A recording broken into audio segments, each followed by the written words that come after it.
जय श्री महाकाल। आज का जो हमारा प्रश्न है भ्रूण हत्या के संबंध में है। हमारे एक मित्र ने प्रश्न किया, क्या भ्रूण हत्या करना सही है या गलत है? अर्थात किसी गर्भस्थ शिशु को गर्भ में ही मार देना, गर्भपात करा देना, क्या धर्मशास्त्र के हिसाब से, वैदिक धर्म के हिसाब से सही है या गलत है?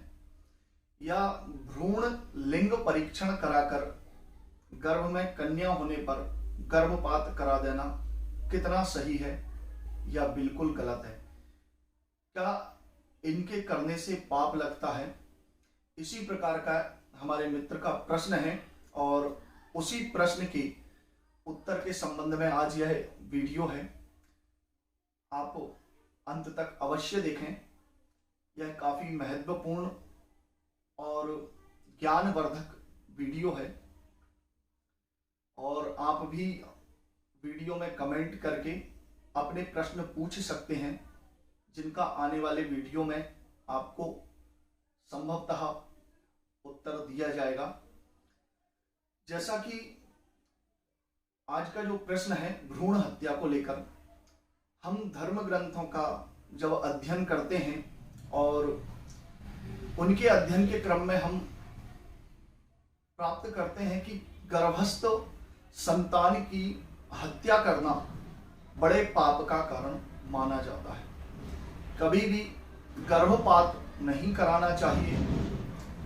गर्भ का परीक्षण कराकर गर्भपात नहीं कराना चाहिए। यह सनातन वैदिक धर्म के अनुसार एक बड़ा पाप माना गया है और इस पाप के कारण, इस पाप कर्म को करने के कारण वह मनुष्य कई वर्षों तक नरकीय यातना को भोगता रहता है। यहाँ तक कि विशेष ग्रंथों में इस विषय में भी हमें देखने को मिलता है, अगर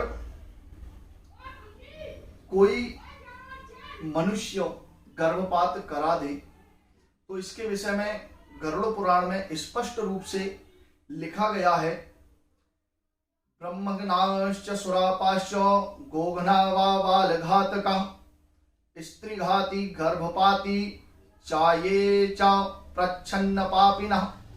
ये जो पापी होते हैं, जो गर्भपात करा देते हैं या गर्भ में संतान की मृत्यु करा देते हैं या मृत्यु का जो कारण बनते हैं, यह सब जो पापी हैं वह नरकीय यातनाओं को भोगने वाले होते हैं।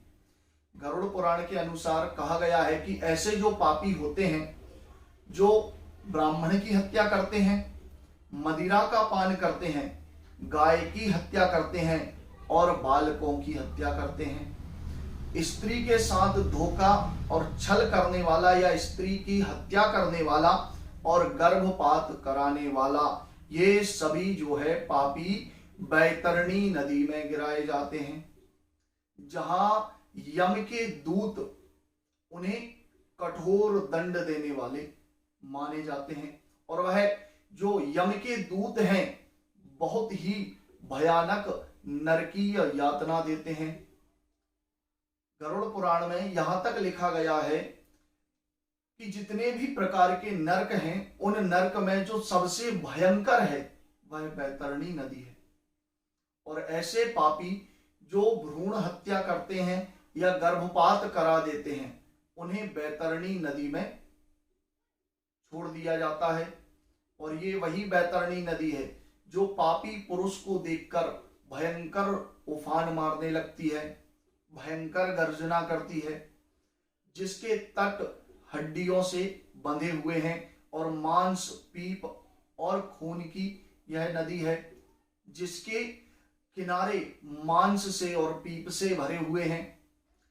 और उसमें ऐसे भयानक जीव हैं जिन्हें देखने मात्र से पापी की आत्मा तक मूर्छित होकर गिर जाती है।